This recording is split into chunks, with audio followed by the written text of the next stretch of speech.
Hello, hi, this is Ben Daniel and also my colleague Konen Shahidi from Packaging MEA Magazine. We are here to interview Palanisami, who is the Global Director of Advanced Polymer Additives for Milliken, and also Pazula, who is the Global Product Line Manager for Milliken. Pleasure to see you, gentlemen. Hello, thank you. How are you?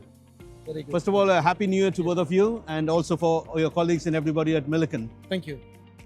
Okay, Sami, if you can just brief us about, Milliken as a company.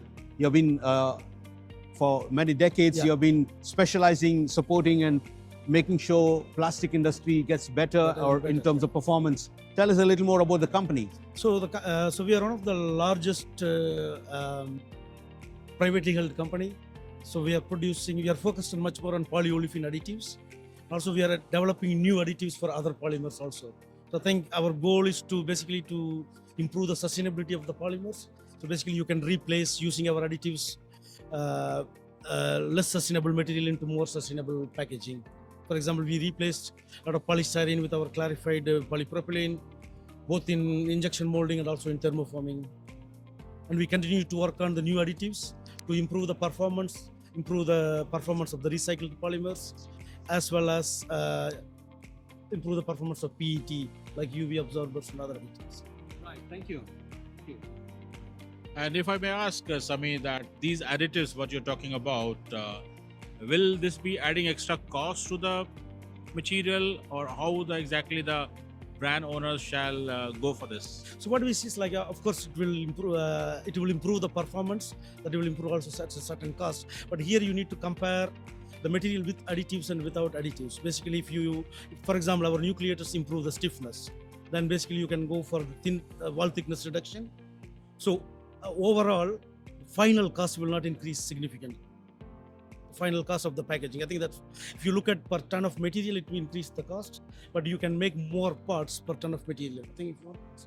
And from the operational perspective, will it be more operational friendly? It will be giving more higher output, or what exactly is that? Yeah, so just to add one more point on Sami's previous comment, I think on the nucleator and clarifier and some other additives, in general, the cost in use depends on the case. Especially for material replacement, the cost in use will be actually reduced because of you are reducing with a more affordable polymers and more expensive polymers. And there's also cases of down gauging. On your question of processing, so in general, we supply to the resin producers at a neat powder form, and there are also converters that can use master batch, and we also supply master batch form. So far, we don't see the customers who need special change or adjustment on their process. It's with their existing process, just adding one more material. And it should not give any hurdle for the process. Yeah, makes sense. And Pazula, other question is about the latest packaging and packaging waste regulation of EU. So how exactly your company is working to support that directives and to the industry? Yeah, I'll comment some, and I'll ask Sami to follow up. So Milliken is definitely closely following up on that. So monitoring these regulations, and I think this is going to be a significant impact for the entire industry. So we will need to adapt. So far, what we see is there are certain types of polymers that are being more regulated, like polystyrene, like polycarbonate, and that's perhaps different than some other polymers. But for us, the most important thing is how can we make sure like a recyclable polymers like polyolefin can have better performance to replace all those that cannot be recycled. That's what we are focusing on. I can add a couple of examples actually. So we talked about monomaterial. So we developed an additive for polyethylene to improve the barrier properties basically.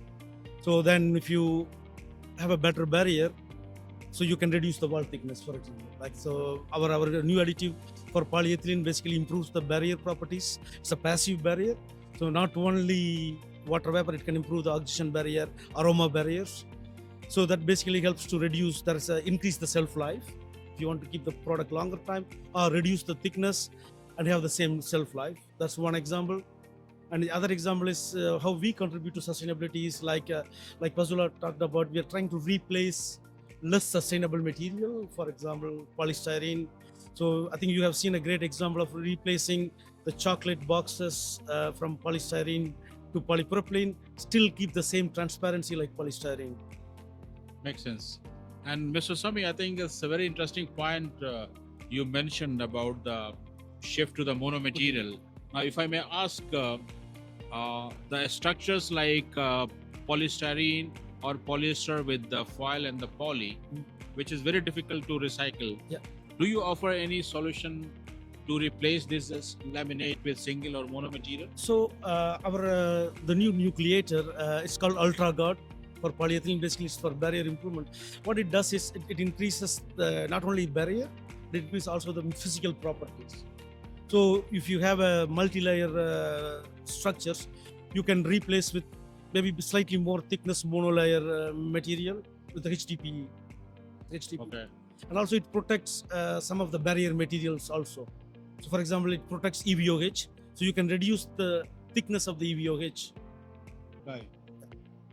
Makes sense. I think it's interesting point what you mentioned. Overall, how did you find the ArabPlast exhibition? Was it useful for you guys? It's a great show. It's very nice to see. The industry is very active still. So we could see all our current customers and also the potential customers. I think it's a great show for us. Also learning to see how our customers are working on, so that it will help us to also develop new products.